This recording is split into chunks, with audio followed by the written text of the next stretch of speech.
Hey everybody, I'm Mikhail, and I'm about to give my predictions in Vegas for the finalists that came out of the Daytona Beach Finals.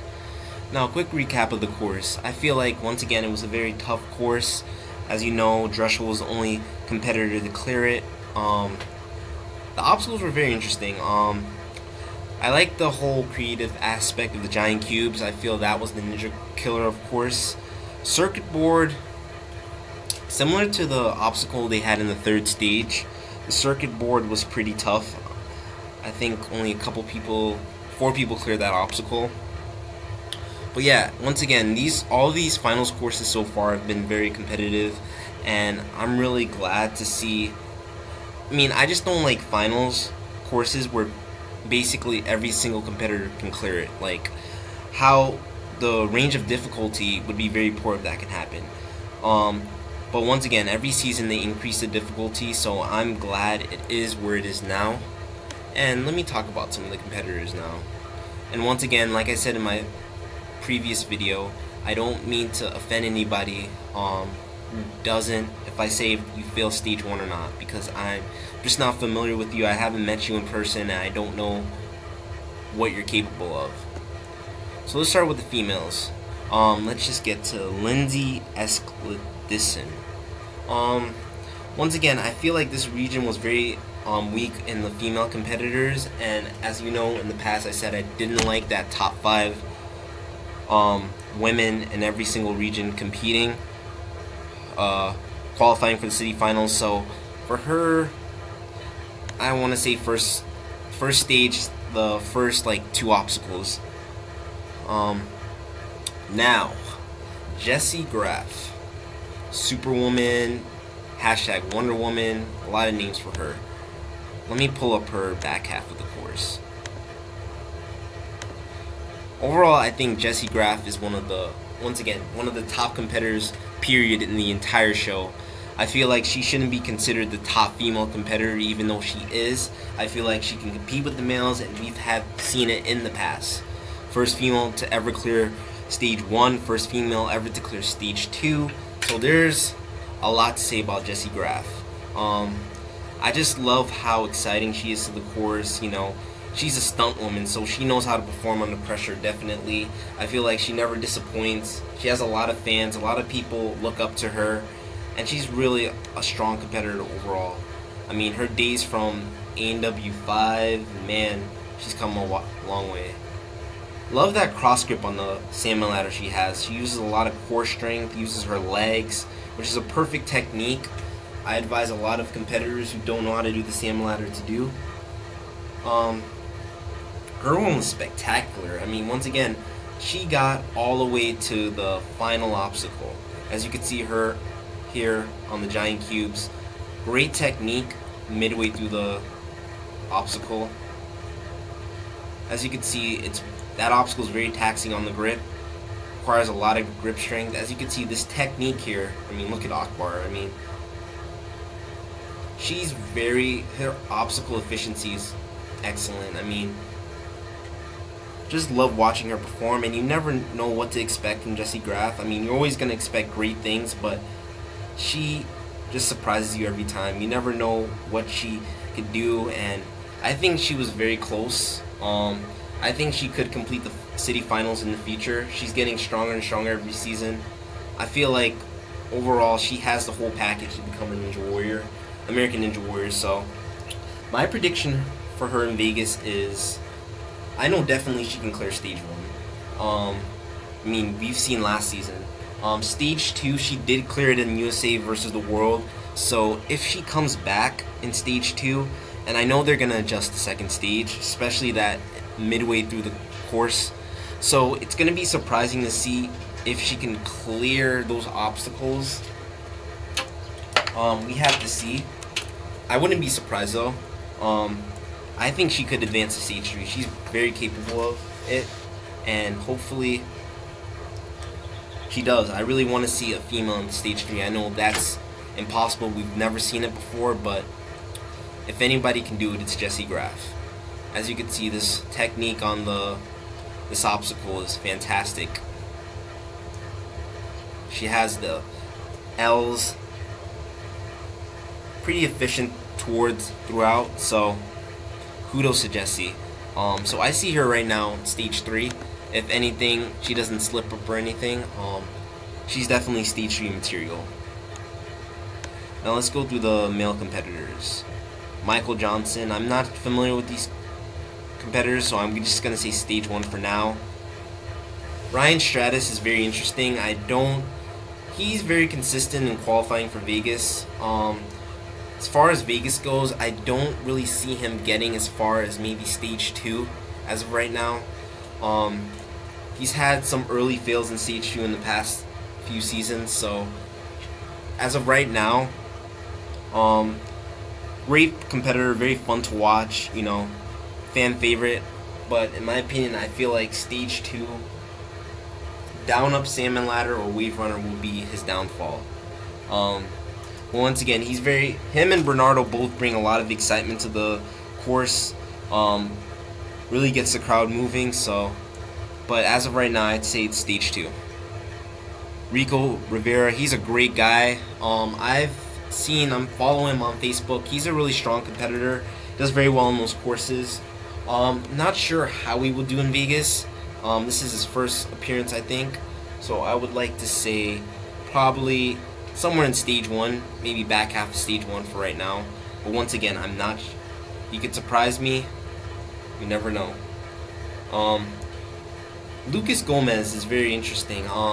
I train with him, so he's come a long way. As you know, he's the Brazzy bro, him and his brother Alexio.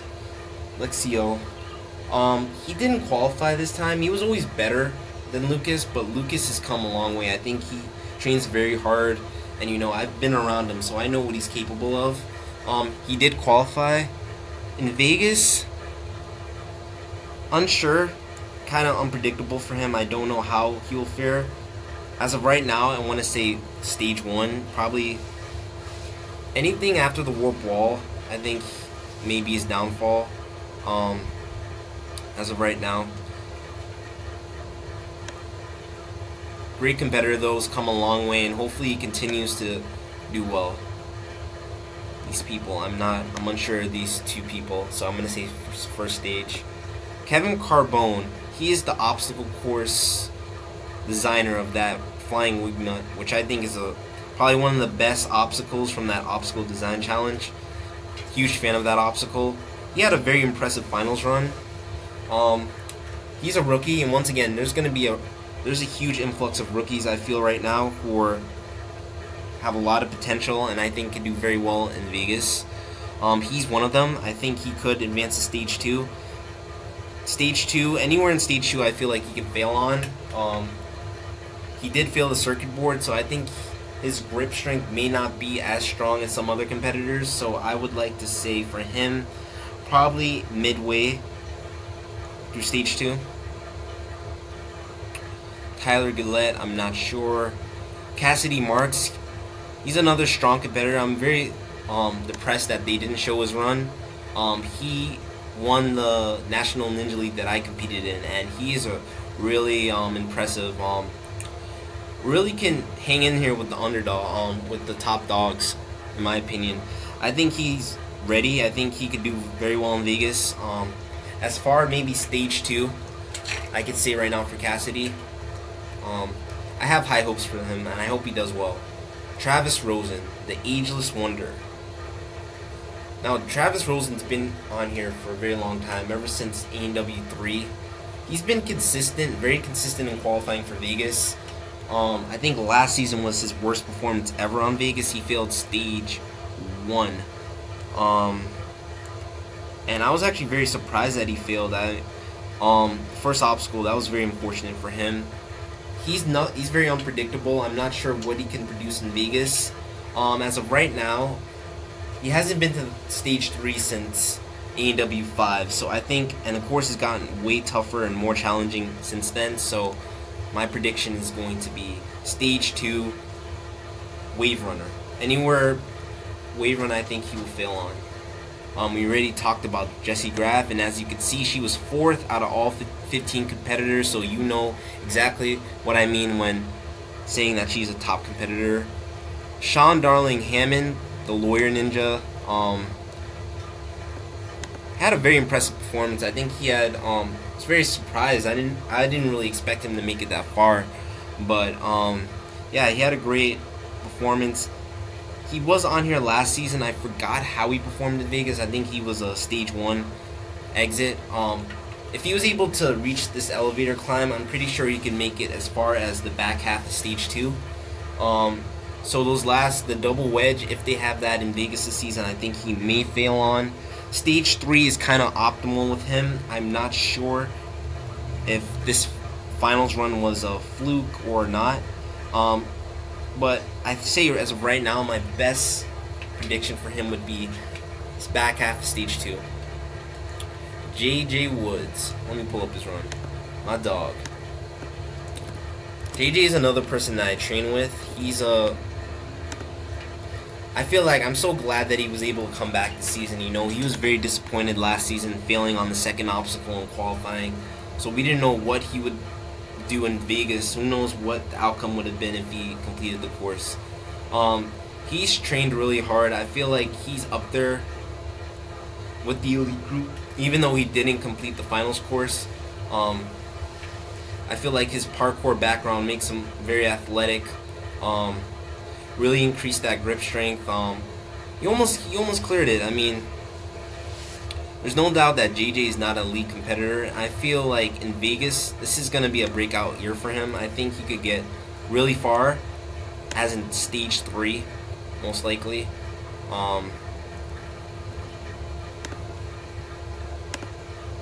In stage 3, I don't think he will get that far in it. I'm trying to be optimistic with him. I think he would be, I want to say, the cliffhanger. And the ultimate cliffhanger, I feel like they're going to increase the difficulty in that obstacle. I think they may be like the ultra crazy cliffhanger and include a huge descent in the obstacle. So, JJ, I think, I have confidence in JJ. And you know, he's a great guy. I've met up with him, I've talked to him, and I know he trains hard. So I say, as of right now, I think he can make it to stage 3, even though we didn't clear the elevator climb. Stage 3 for me. Now, Drew Drechsel, the real-life ninja. Talk about obstacle efficient. Dressel's he's come a long way. I remember back in his A&W 4 days where Drechsel was struggling with the unstable bridge. I mean, he used to be a speedster with no upper body strength. I mean, he's worked hard. He's very dedicated. As you see, he really, this is his job, you know. He's a ninja, a gym owner. He trains. This is what he does. I mean, this is his full-time career. So I know that he really wants it. And I feel like JJ's very confident. I'm very confident that he can go all the way. As of right now, I have 4 or 5 competitors, in my opinion, that are capable of completing this whole course, all 4 stages. In another video, I will mention all 4 of them, but Drechsel is definitely one of them. I feel like he has the whole package. The only thing that Drechsel lacks in is his rock climbing ability.